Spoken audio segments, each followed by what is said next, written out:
For true MASH fans, watching MASH is like visiting old friends.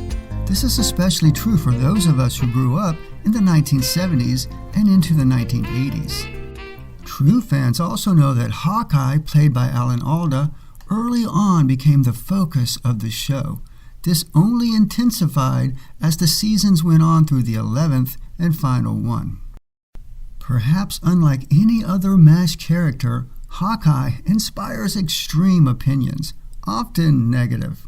There is a contingent of Hawkeye haters, or rather Alan Alda haters, on the web. Some people just don't like the fact that he was the main character, and too much time was spent on him.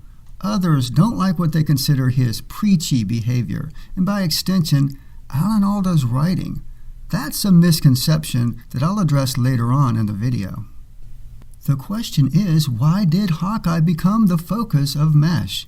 Did Alan Alda take over the show through a power grab or sheer force of will, like many people believe? Why weren't other characters more focused on during the seasons?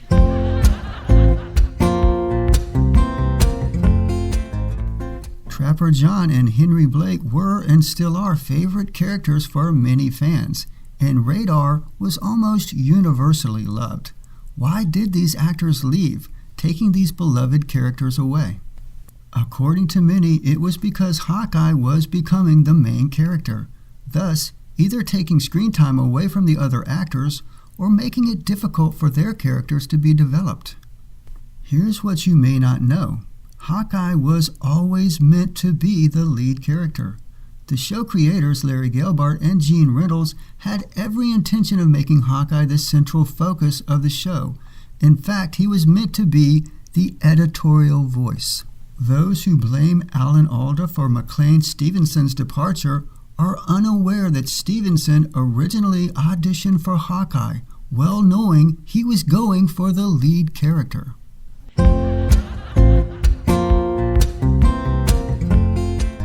So when McLean Stevenson left MASH, he certainly may have had some hard feelings about not getting the lead part.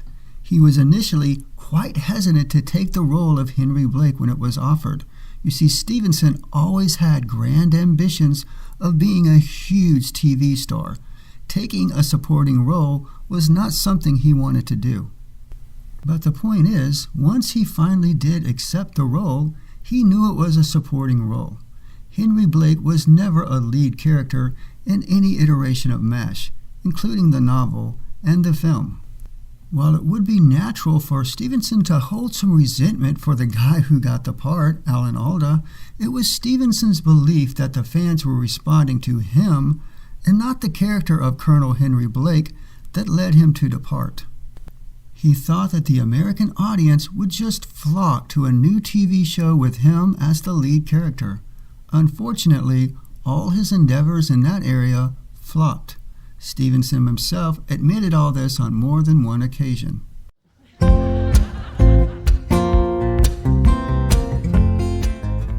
However, the role of Henry Blake was filled early on. Alan Alda was the last person cast for the show. The creators had a hard time finding a person who was intelligent enough and feeling enough to be basically the consciousness of the show. We were meant to view events through the lens of Hawkeye, at least according to the show's creators.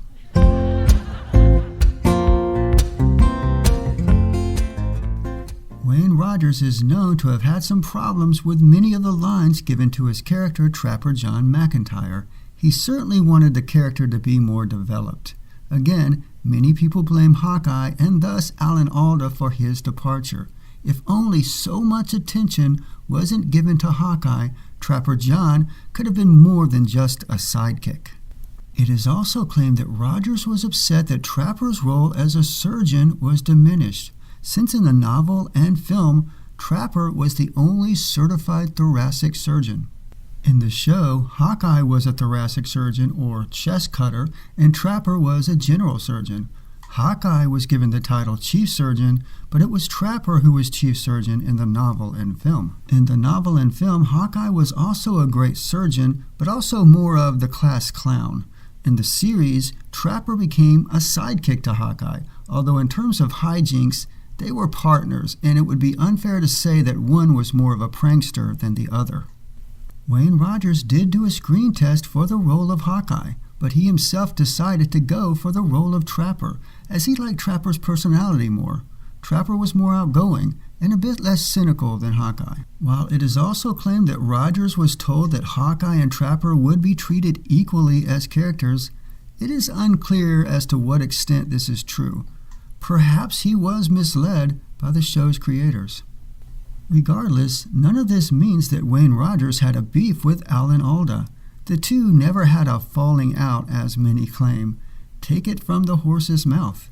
Wayne Rogers always maintained that he had no regrets about leaving MASH, but that he missed his friendship with the cast. And most of all, he missed his friendship with Alan Alda. Not that their friendship ended. The two were great friends and remained so until Wayne Rogers' untimely passing. They enjoyed working with one another and took their scenes together so seriously that the pair would often continue rehearsing their scenes even after they were shot and in the can. One other thing bears mentioning. When Rogers left MASH after the third season, he had no idea the show would continue for so long. He said on more than one occasion that if he knew that, he never would have left. It seems that the actor felt that given time, he would have been able to develop the character of Trapper to his liking. As for Gary Berghoff, who played Radar, well, he had issues that went way beyond a problem with any one person. In fact, his attitude and departure are subjects that are so fraught with conflicting information, myth, and negativity that I don't even want to go into detail about it. Suffice it to say that to blame Berghoff's departure solely on Alan Alda is a vast oversimplification.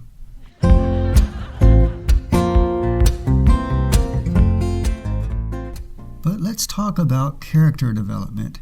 It is a myth that characters are only developed by writers.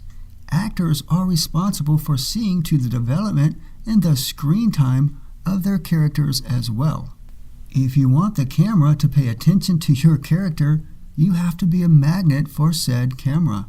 While there may be many plans and intentions surrounding a character, those plans can change depending on the actor's ability and how they themselves present the character, assuming there is room for development, as there was in the case of Trapper and even Radar. Despite the anti-Alda contingent, he was just such a magnet. Back in the day, he was a very popular character. He not only maintained that focus through the force of his performance and passion, but he also effectively advocated for his own ideas without alienating the powers that be. In fact, he had a close and quite loving relationship with the showrunners. Larry Gelbart once described how Alda would not only tell you how he thought a scene or dialogue should be changed, he would show you. He would act it out exactly as he saw it in his mind. There was a lot of power in that. Yet, when he didn't get his way, which was more often than not, he would deliver the lines the writers wrote exactly as they heard them in their own minds, with no complaints. Alan Alda did not have to be told how to act or what was expected. There was a complete melding of writer and character that no other actor was able to achieve to the extent that Alan Alda achieved it. If you want to know why Alda took over the show, you now have two reasons. Reason one is Alda was doing the job he was hired to do. He was cast to be the lead character and to be the guy always talking about everything. And reason two, he was a magnet as an actor.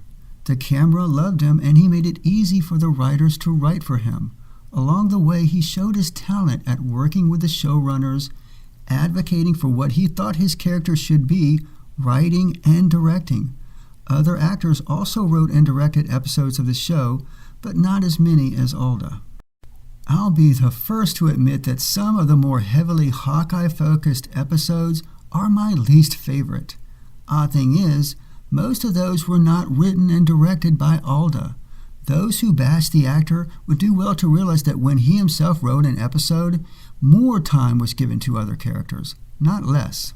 One other important factor to point out is that our classic television show favorites come off much differently when viewed through streaming platforms or on DVD. The annoying things about Hawkeye or any other character were easier to ignore when you waited at least a week for each new episode.